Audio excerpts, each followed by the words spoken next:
This week on the Four Rivers Ag Report, the crop report last week surprised a lot of people. We'll look into what it really means.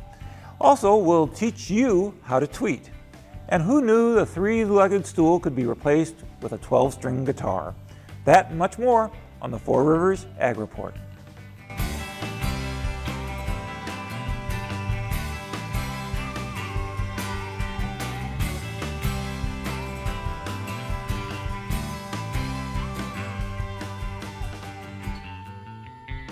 Welcome to the Four Rivers Ag Report. I'm Fred Peralta.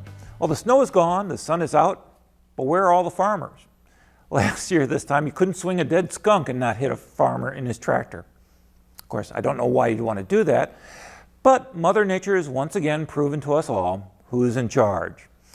But when it comes to reporting grain on stocks and planting intentions, we've come to depend on the USDA to be in charge and to give us some solid numbers to work off of. Or maybe not. Judging by the reaction in the markets from that report, someone either underestimated how much corn and soybeans we had, or someone is seeing something out there that a lot of very smart people missed. A smart person the folks around here has learned to depend on is Darrell Good, and Todd Gleason sat down to see what he had to say about the USDA's report. I'm University of Illinois Extension's Todd Gleason. Thursday, the United States Department of Agriculture released the prospective plantings in the USDA's grain stocks report for the quarter. Darrell Good, ag economist from the U of I, is here with some reaction and analysis. Why don't you take me through the raw numbers to begin with? Starting with the stocks number, USDA said March 1 inventories of corn at 5.4 billion bushels, soybeans just right at 1 billion bushels. Plantings of corn expected to be right at 97.3 million acres, soybeans at 77.1 million. The acreage report was just about as expected? For corn certainly was. The intentions are right on the average market guess. I think soybeans came in a little less than the market was looking for. Rather than 77.1, maybe 78 or 78.5 was the expectation going into the report. If the corn acreage comes to fruition, it will be the largest set on number since the Dust Bowl era. Yeah, it's a lot of corn acres. It's just marginally different from what we planted last year, and suggests that we are starting with the potential for a large crop again in 2013. And as has become the case, there's always a surprise. Those came in the grain stocks numbers. Without a doubt, both corn and soybeans, and even if we talked wheat, we'd see a surprise there as well. The corn number at 5.4 billion bushels was about 7% larger than the average trade guess, 350, 400 million bushels, something in that range, and implies that feed and residual use of corn during the previous quarter, which would be the second quarter of the marketing year, was extremely small. Last year, for the same quarter, the calculations suggested we fed something over 1.5 billion bushels of corn. This year, something less than 1.1 billion. And obviously, the market was expecting to see a bigger disappearance and a smaller stock number than what the USDA revealed. That is not accounted for in the wheat on hand, or the stocks number for wheat, which you might have expected to be used more quickly than what USDA is reporting, based on feed usage. That's right.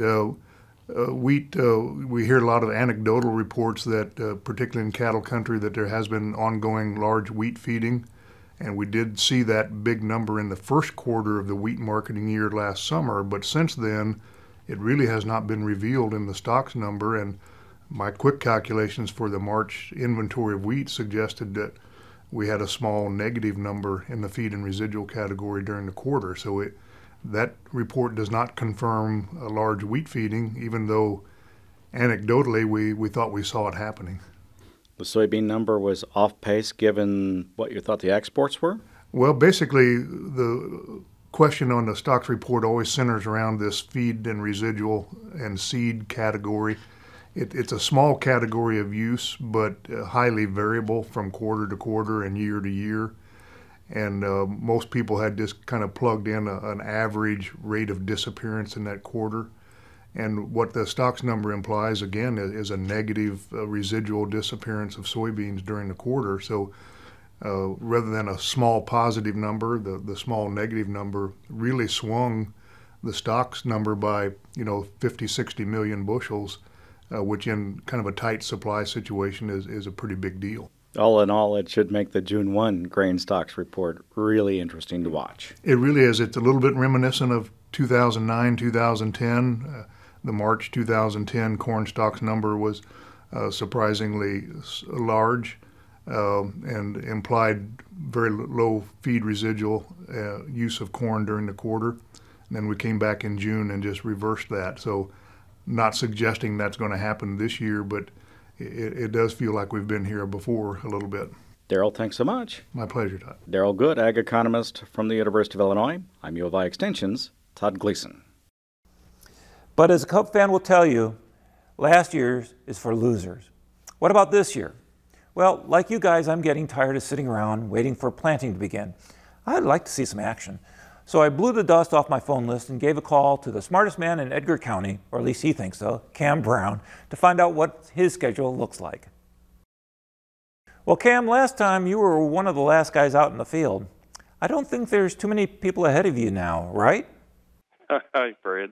No, that's right. We've got a lot colder season. Of course, last year, we were in 70-degree temps right now. And the soils were drier than most guys had seen in 2 or 3 years. Yeah, it was really hard to hold back and not be in the field operations. But now this time, in my area at least, we've been very fortunate, and I feel like our moisture levels are probably as good as they've been in since spring of 2010. Wow. And, but of course everything's cold, and I think last night we had 28 degrees, so that doesn't allow for it to warm up much on the soil. Now we've had some sunny days in the forecast, so how much warmer would it have to get before you start thinking, I need to put some seed in the planter? Well, quite a bit. I watch soil temperatures more than anything else. I need to see a weather pattern that lets me know when I plant it's going to stay warm for a while, which you still don't always get. But so I don't know. I'm not in any hurry. My normal date would be April 25th, and maybe earlier if the weather does better. But it's pretty cold right now. So you've continued to be a little bit cautious and sit and wait and see what happens. Have you seen any activity in your area? I have not.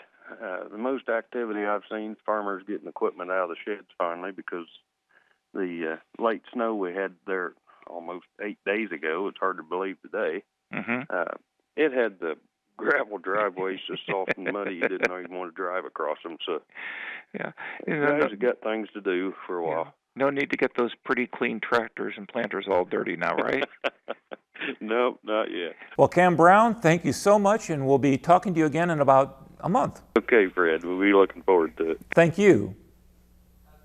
The crop guys were such a success last year, and their salary for doing this program hasn't gone up, so we're getting ready to visit with them weekly this growing season.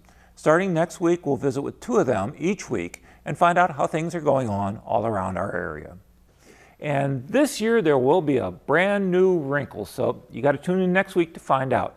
But now, here's a young lady who has the answer to the age-old question, is it too late to send in your ag census? Monica? Well, Fred, in this case, the answer is no, but you better hurry. The National Agriculture Statistics Service announced that they have received over 1.8 million complete census forms. But a few of you have either been too busy or didn't bother to send in or respond to the census online. The deadline is today. Farmers and ranchers can return their forms by mail or online by visiting a secure website. That's www.agcensus.usdd. Oh, by the way, federal law requires a response from everyone who receives the census form and requires NASS to keep all individual information confidential. So go ahead and fill it out and avoid the annoying phone calls that would follow. Cam Browne from earlier in the show said that it's way too early to plant, and the Illinois NASS agrees. Topsoil levels around the state averaged this week from 31 degrees to 37 degrees. Last year, we were at 60 degrees. For you non-farmers out there, it's recommended that the soil temperature at the 2-inch level be 55 and the 6-inch depth should be at least 50. The farmers we have talked to say that a week of warm, dry weather should get us close, but Mother Nature is still in charge. Are we running behind? No. The average time for an optimal corn planting is the last 2 weeks of April. This season, farmers in parts of Iowa and Illinois will return to the use of soil insecticides to control an insect pest. Todd Gleason has more on the evolution of the western corn rootworm. Farmers have waged battle with the western corn rootworm for years. Most often, this war is fought at planting time. There were decades through which the weapon of choice was simple crop rotation. And then, in the mid-1990s, the western corn rootworm adapted. The corn planter remained the delivery method for control, but soil insecticides were applied along with the seeds sown. It was the turn of the century when Monsanto introduced Yield Guard BT corn, and the soil insecticides were set aside. And today, a decade later, the western corn rootworm has evolved, adapted once again.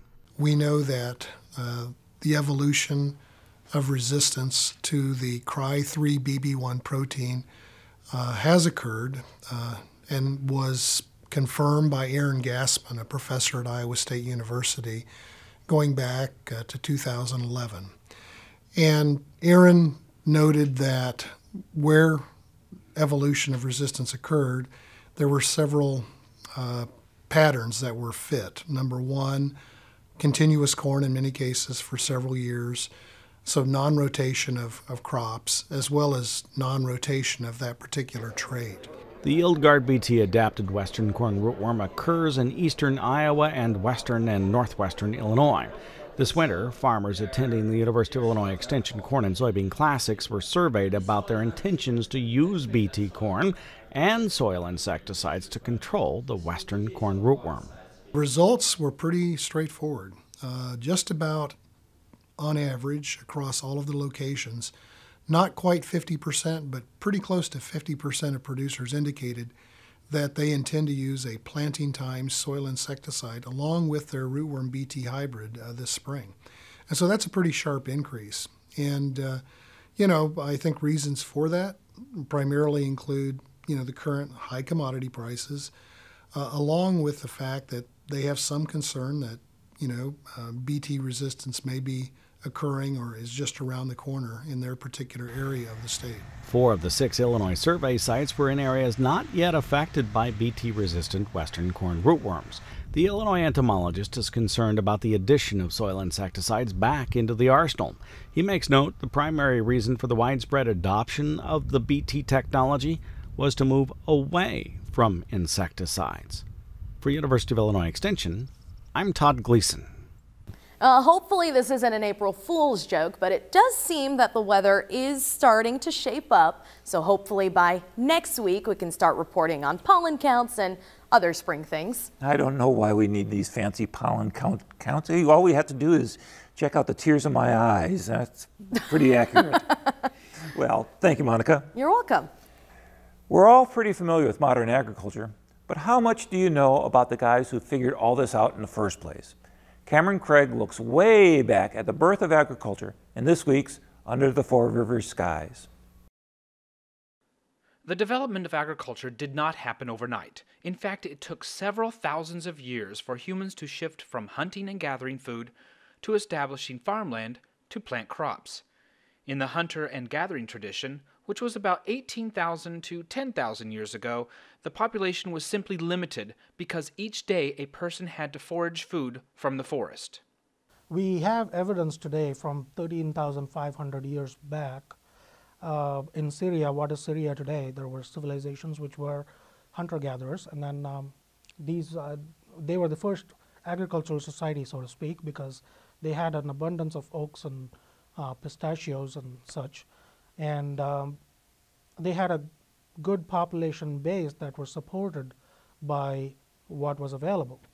As the climate began to shift from a moist environment to a dry environment in the northern hemisphere, societies began to find it difficult to gather pistachios and acorns to support their small populations. Drier environments led to the shift of forests requiring a great deal of precipitation to grasslands which did not require significant precipitation. As these nomadic societies began to find it difficult to migrate to where the food was, the grasslands began to support these populations on a small scale. When things turned into a grassland, now they had to sustain themselves by eating seeds of these grasses. And that was the primitive beginning of what we call agriculture. We can say that. And 13,000 years back, we find evidence that they started eating these grasses. Over time, the domestication of grass as a crop, such as wheat, began to appear across the landscape. These hunter and gatherer societies began to see the benefits of physically planting grasses for food rather than searching for food in a dwindling forest. As these societies began to modify the landscape for planting, population began to grow with the amount of food that was available. Essentially, humans could have larger families because they were able to plant food to support the larger population. In those times when smaller hunter-gatherer societies were sustained by what they got, they were better off. However, the agriculturalists who figured that now we can maximize the seeds that are grown by these grasses and cultivate them, what they found was by the sheer amount that they could grow, it was becoming more efficient for them to feed more people. And they didn't have to live in smaller communities. They could support larger communities because this food was available right there. Because the initial amount of work that you put in to agriculture is a lot. However, once established, you don't have to put in as much. In regards to leisure, which was better? Was it the hunter-gatherer tradition, or was it the development of agriculture that allowed humans to enjoy leisure time? Human beings became smarter. There are different hypotheses saying why did we change to agriculture? Because if you look at it, hunter-gatherer societies are actually better off than agricultural societies. Because hunter-gatherer societies are sometimes called the true leisure societies, where they had plenty of time. They could, they probably spent 6 hours a day collecting food maybe and hunting. And the rest of the time they had to themselves, and they were doing whatever they did.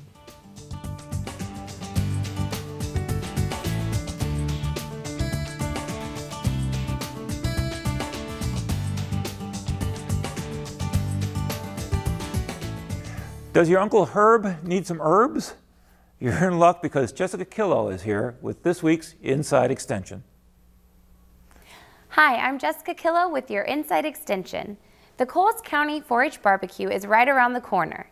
The barbecue will be held on Saturday, April 13th from 11:30 a.m. until 6:30 p.m. at the 4-H Center on the fairgrounds. Purchase your tickets in advance from a 4-H'er or from the Extension office.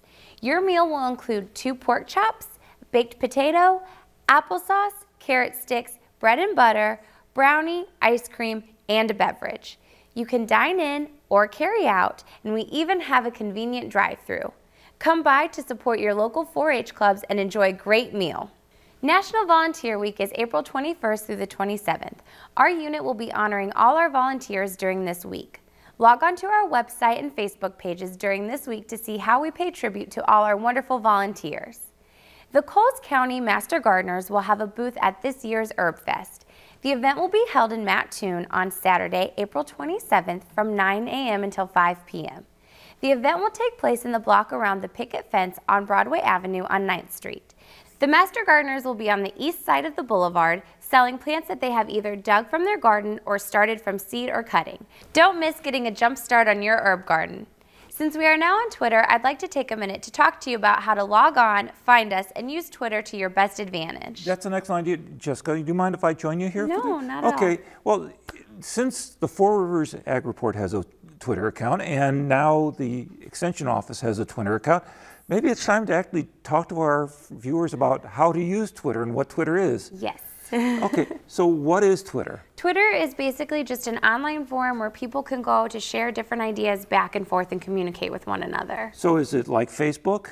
Yes and no. Facebook is a lot of drama, but Twitter is just the facts, kind of cut and dry. Okay, and I think a lot of our audience likes just the facts, ma'am. They don't want to hear about somebody's birthday and what they had for dinner. No, it's much shorter. In fact, you're limited to so many characters even. How many characters? 140. Okay, so if you can't get your point done with 140 characters, you shouldn't make a point. Exactly. Okay, so does it cost anything to use Twitter? No, it's absolutely free. Okay, and so it's free and you can use it on your computer? You can use it on your computer or your smartphone. Now, if you have a flip phone, you can get Twitter, but you'll want to call your provider because it comes as a text message. Oh, so you can get Twitter feeds on your flip phone? Yes. But okay, well, but that's it comes handy. as a text message, so if you're charged per text, then it may cost. Okay, so how does somebody get Twitter? Okay, so what you'll need to do is you'll need to log in online. So you can go to twitter.com and you'll basically create your own username. So what we did was we signed up with our Gmail account and then through that we were able to create our own username. Okay, so you create a username and then how do you find people you're interested in hearing from? Well, there is a search bar once you get into Twitter, and then you'll need to put the @ symbol. That's how you find people. So for instance, you're Four Rivers Ag, correct? Okay, so when we go to find you, what we'll do is we'll go in the search bar and we'll type the @ symbol, Four Rivers Ag Report. Okay. For us, you'll type @ capital U, capital I, capital E, XT19, U of I extension 19. Go figure, that's a good name. Okay, so what sort of stuff are you guys planning on talking about? We basically created this for the farmers in the field. So we'll have a lot of ag reports and then we'll be able to link our tweets to different websites. So if you are at the computer and have a bit more time, you can do that. So things with field production, I just posted something about soybean crops, how much nitrogen you should be using, but we'll also have it for our other followers. So we have master gardening tips, we have 4-H tips, but those will be denoted by certain symbols. So for instance, when we do agriculture, it's #ag. Okay, now if this isn't as clear as mud for some people, how can they get more information about your extension site and maybe how to use it? If you go on to our extension website, at the very top there says, we are now on Twitter, learn more. When you click that learn more, you will be taken to a Word document. It's about 8 steps, a step-by-step, very thorough how to use Twitter. And folks, if I can learn how to use Twitter, you can learn how to use Twitter. So Jessica, thank you so much. Oh, thank you.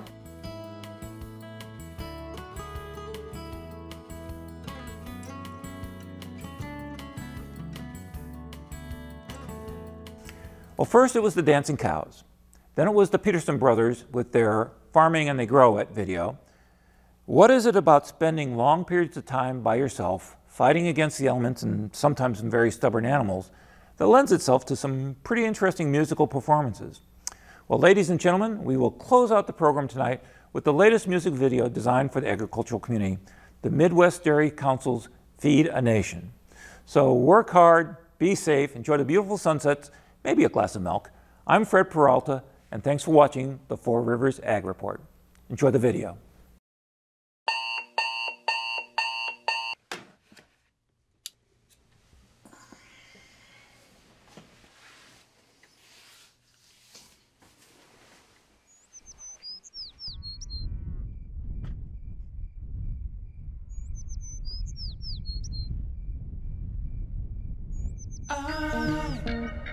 I love the dayman's life out here, and the smell that wafts so sweetly through the air. And what a milk that I can't deny. These bovine babes are the apple of my eye. 'Cause my job is feed the nation, making food for the population. I treat the girls with adoration. When I do, they have a good lactation. I treat my kids with adoration. We gotta stop food starvation. We gotta stop food starvation. Every day's like summer vacation. Milking the cows, gotta get to those owners now. Comfort and milk safety is our vow. And happy to understand, you will see our passion to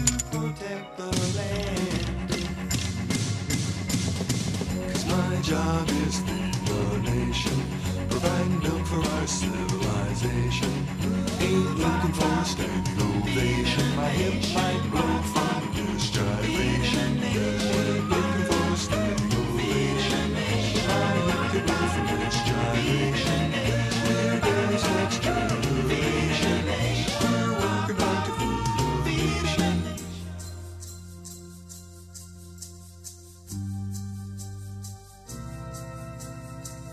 Gotta keep on feeding a proud and hungry nation with her. Gotta keep on feeding a proud and hungry nation with her. Gotta keep on feeding a proud and hungry nation with her.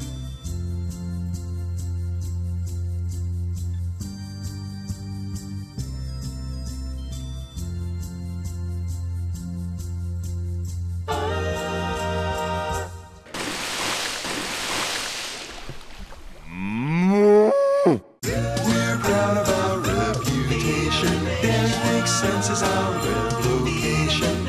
We're proud of our reputation. That makes sense as our